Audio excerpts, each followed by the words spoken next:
Hi students, welcome to KC botany. நம்ம இந்த தடவை 12th கெமிஸ்ட்ரி ஃபஸ்ட்டு மிட்டமுக்கான இம்பார்ட்டன்ட் கொஸ்டின் தான் பார்க்க போகிறோம். ஸோ நமக்கு ஃபஸ்ட்டு மிட்டம் போர்ஷனை பொறுத்த வரைக்கும் என்னென்ன சாப்டர்ஸ் வரும் அப்படின்னா யூனிட் 1, 2, அதுக்கடுத்து 6, 7, அதுக்கடுத்து 11. ஸோ இதுதான் நமக்கான போர்ஷனு. ஒரு சில டிஸ்ட்ரிக்டில் இது வந்து சேஞ்சஸ் கூட ஆகும். இதுலேருந்து லெசன்ஸ் கூட குறையலாம் அல்லது வந்து ஆட் ஆகலாம். ஸோ மோஸ்ட்லி பார்த்தீங்கன்னா எல்லாத்துக்குமே இதுதான் போர்ஷனு. ஸோ இதில் மார்க் பண்ணக்கூடிய கொஷின்ஸ் எல்லாமே இம்பார்ட்டன்ஸ் கொடுத்து படிச்சிருங்க. ஆல்ரெடி நம்ம ஒரு சில சப்ஜெக்ட்டுக்கு வந்து அப்டேட் பண்ணியிருக்கோம். அது எல்லாமே ஃபஸ்ட்டு மிட்டம் இம்பார்ட்டன்ட் கொஷின் இருக்கும். அதில் வந்து செக் பண்ணி பாருங்கள். இது சாப்டர் 1ல் இருக்கக்கூடிய இம்பார்ட்டன்ட் கொஷின். இதில் வந்து பார்த்தீங்கன்னா இந்த கொஷின் நம்பர் 2 இது வந்து பிரைமரி இம்பார்ட்டன்ஸ் கொடுத்து பாருங்கள். அதே போல் இந்த எலிங்கம் வரைபடத்தோட வரம்புகள். ஸோ இது வந்து நல்லா பார்த்து வச்சுங்க. Third question. அதுக்கடுத்து பார்த்தீங்கன்னா இந்த 5th கொஷின். இது வந்து திருப்பி கேட்கக்கூடிய கொஷின். கனிம கழிவு கசடு அது வந்து பார்த்துருங்க. அதுக்கடுத்து 6th வந்து நல்லா பார்த்துருங்க. 8th கொஷின் இது வந்து என்ன பண்ணுங்கள் நல்லா பாருங்கள். காந்த பிரிப்பு முறை அப்படிங்கிறது. அதே மாதிரி இந்த 9, 10, அதுக்கடுத்து 11 இது எல்லாமே 5 மார்க்ஸில் கேட்கக்கூடிய கொஷின். இந்த 5 மார்க்ஸில் கோல்டன் கொஷின்ஸ் அப்படின்னு சொல்லி பார்த்தீங்கன்னா இந்த 10, 11 இதெல்லாமே நமக்கு ரிப்பீட்டடாக கேட்கக்கூடிய கொஷின். அதனால் அது ரெண்டையும் நல்லா பார்த்து வச்சுங்க. அதுக்கடுத்து இந்த 12th கொஷின் கனிமம் தாது. அதுக்கடுத்து பார்த்தீங்கன்னா இந்த 14th கொஷின் 5 மார்க்ஸு. அது ரொம்ப இம்பார்ட்டன்ஸ் கொடுத்து பார்த்துருங்க. அதுக்கடுத்து பார்த்தீங்கன்னா 15th கொஷினு 5 மார்க்ஸ் பார்த்தீங்கன்னா இந்த 16th இது வந்து ரொம்ப முக்கியமானது. இது வந்து பாருங்கள். ஸோ நெக்ஸ்ட்டு பார்த்தீங்கன்னா யூனிட் 2 பொறுத்த வரைக்கும் இந்த ஃபஸ்ட்டு கொஷின் வந்து நல்லா பாருங்கள்.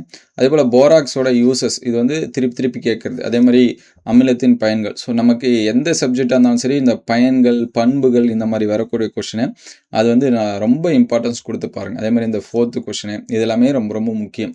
அதே மாதிரி நிறைய ஸ்டூடெண்ட்ஸ் வந்து டவுட்டோட கேட்குறீங்க. இந்த கொஷின்ஸ் எல்லாமே வருமா, நீங்கள் சொல்கிறது வருமா அப்படின்னு சொல்லிட்டு.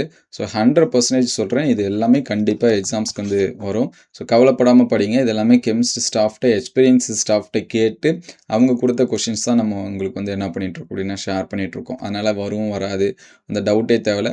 அதே போல் ஒரு சில சப்ஜெக்ட்டுக்கு இயர் கொஷின்ஸ் எல்லாமே அப்டேட் பண்ணியிருக்கோம். அது எல்லாமே நம்மளுடைய வாட்ஸ்அப் குரூப் இருக்குது. வாட்ஸ்அப் குரூப்போட லிங்க்கு டிஸ்கிரிப்ஷனில் இருக்குது, ஜாயின் பண்ணுறேங்க. அதுமாதிரி இன்ஸ்டாகிராம்லேயும் நம்ம கொஷின்ஸ் வந்து அப்டேட் பண்ணிகிட்ருக்கோம். கேசி பாட்னி ஸ்டடி சென்டர்னு சொல்லிட்டு. ஸோ அதோட லிங்க்கும் டிஸ்கிரிப்ஷனில் இருக்குது. ஸோ நிறைய பேர் லைக் பண்ணுற மாட்டீங்க. ஸோ முடிஞ்ச அளவுக்கு ஒரே ஒரு லைக் பண்ணி சப்போர்ட் பண்ணுங்கள். சப்ஸ்கிரைப் பண்ணாமல் சப்ஸ்கிரைப் பண்ணுறேங்க. உங்கள் ஃப்ரெண்ட்ஸுக்கு முடிஞ்சால் ஷேர் பண்ணுங்கள். சரிங்களா? இதெல்லாமே பார்த்துருங்க. அதுக்கடுத்து ரொம்ப முக்கியம் இந்த 6th சிலிக்கான்களோட பயன்கள். இது வந்து நல்லா இம்பார்ட்டன்ஸ் கொடுத்து பாருங்கள். அதுக்கடுத்து 5 மார்க்ஸ் அப்படின்னு சொல்லி பார்க்குறப்ப இந்த டைபோரனோட ஸ்ட்ரக்சர் இந்த 9th கொஷின். சார் அப்போ மார்க் பண்ணாத எல்லாமே படிக்க தேவையில்லையே அப்படின்னா அப்படி இல்லை. உங்களுக்கு ஒரு சில ஸ்டூடெண்ட்ஸ் எந்த கொஷின் கொடுத்தாலும் படிச்சுட்டே இருப்பீங்க. ஒரு சில ஸ்டூடெண்ட்ஸ்க்கு கம்மியாக தான் படிக்க முடியும். அதனால் மார்க் பண்ணுறது ப்ரைமரியாக படிங்க. இல்லை எனக்கு இன்னும் கொஞ்சம் எக்ஸ்ட்ரா தேவை அப்படிங்கிற ஸ்டூடெண்ட்ஸு இந்த மார்க் பண்ணாத கொஷினும் சேர்த்து படிச்சுருங்க. ஏன்னா முக்கியமானதுலேயே ரொம்ப முக்கியம். ஒரு சில பேர்லாம் சொல்லுவாங்க இது மட்டும்தான் எனக்கு வரும் அப்படிங்கிற மாதிரியான கொஷின் சொல்லுங்கன்னா அந்த மார்க் பண்ணுறது எல்லாமே ரொம்ப முக்கியம். வந்து பாருங்கள். இந்த 11th கொஷின்ஸ் அதை வந்து படிச்சுருங்க. அதே மாதிரி பொட்டாஷ் படிகாரம் 13th கொஷினு இது வந்து ரொம்ப முக்கியம். இது எல்லாமே 5 மார்க்ஸில் வந்து கேட்கக்கூடியது. அதேமாதிரி இந்த 14வது கொஷின் இது வந்து படிச்சுருங்க. ஜியோலைட் அதை பற்றி கண்டிப்பாக படிச்சுருங்க. அதேமாதிரி 16 சிலிக்கேட்டுகள் எவ்வாறு வாயுப்படுத்தி அதை வந்து பார்த்துருங்க. ஸோ நெக்ஸ்ட்டு பார்த்தீங்கன்னா சாப்டர் 6 பொறுத்த வரைக்கும் இந்த சயின்ஸ் கொஷின்ஸ் வந்து நல்லா பார்த்துருங்க. அதேமாதிரி தேர்டு பிசிசி எஸ்சி எஃப்சிசி அது காணப்படும் அணுக்கள் அது வந்து படிச்சுருங்க. அதுக்கடுத்து பார்த்தீங்கன்னா இந்த 15th கொஷின் இது வந்து என்ன பண்ணுங்கள் நல்லா பாருங்கள். அதே மாதிரி 6th கொஷின் இது வந்து நல்லா படிச்சுருங்க. அதுக்கடுத்து 7th இது வந்து ரொம்ப முக்கியம். நமக்கு அடிக்கடி கேட்கக்கூடிய கொஷினு அது வந்து பார்த்துருங்க. அதேமாதிரி ஷார்ட் கீ டிஃபெக்ட் ரொம்ப முக்கியம். 5 மார்க்ஸில் கேட்கக்கூடிய கொஷின் இந்த 9th அது வந்து படிச்சுருங்க. அதே போல் பார்த்தீங்கன்னா இந்த 10th கொஷின் இதெல்லாமே 5 மார்க்ஸ் தான். அதே போல் டிஃப்ரென்ஸ் பிட்வீன் பாருங்கள். இந்த கிறிஸ்டலின் சாலிடு அமாஃபஸ் சாலிடு 11 இது வந்து ரொம்ப முக்கியம். அது வந்து பாருங்கள். இந்த ஃப்ரங்கல் டிஃபெக்ட் அதுவும் வந்து என்ன பண்ணுறேங்க படிச்சுருங்க. அதுக்கடுத்து 5 மார்க்ஸில் பார்த்தீங்கன்னா எண்முகி நான்முகி வெற்றிடங்கள் இந்த 15th கொஷினு இந்த 16th கொஷின். ஸோ இது வந்து 5 மார்க்ஸ் அது வந்து என்ன பண்ணுங்கள் நல்லா பாருங்கள். ஸோ நெக்ஸ்ட்டு வந்து பார்த்தீங்கன்னா சாப்டர் 7 பொறுத்த வரைக்கும் அர்கினியஸ் சமன்பாடு இந்த சைன் கொஷின்ஸ் வந்து ரொம்ப முக்கியம். அதே போல் பார்த்தீங்கன்னா தேர்டு 0 ஆர்டர் ரியாக்ஷனு அதே மாதிரி ஃபஸ்ட் ஆர்டர் ரியாக்ஷன் இது ரெண்டும் ரொம்ப முக்கியம். அது வந்து நல்லா பார்த்துருங்க. அதே போல் இந்த கால்குலேஷன் கொஷின் வந்து நோட் பண்ணி வச்சுங்க. அதுக்கடுத்து வேக விதி மற்றும் வினைவேக மாறிலி வரையறு அது வந்து பார்த்துருங்க. அதுக்கடுத்து 18th கால்குலேஷன் கொஷினு அது வந்து படிச்சுருங்க. 5 மார்க்ஸ் அப்படின்னு சொல்லி பார்க்குறப்ப, இந்த 9th கொஸ்டினு, அதுக்கடுத்து 10th இதெல்லாமே 5 மார்க்ஸ். அது வந்து இம்பார்ட்டன்ஸ் குடுத்து பாருங்க.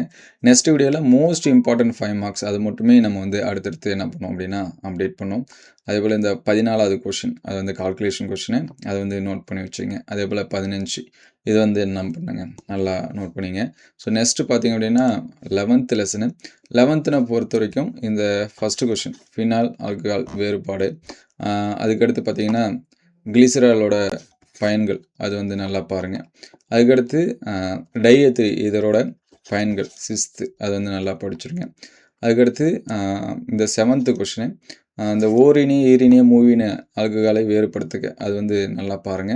அதுக்கடுத்து ஸ்கோல்ஃபு, ஸ்காட்டன் பௌமன் அது வந்து நல்லா படிச்சு வச்சுங்க.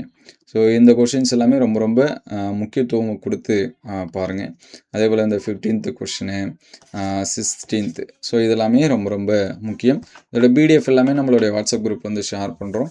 ஸோ வாட்ஸ்அப் குரூப்பில் ஜாயின் பண்ணாத ஸ்டூடெண்ட்ஸு டிஸ்கிரிப்ஷனில் லிங்க்கில் இருக்குது, ஜாயின் பண்ணுறேங்க. உங்களுக்கு எதாவது டவுட்டு இருந்துச்சு அப்படின்னா கமெண்ட் பண்ணுங்கள்.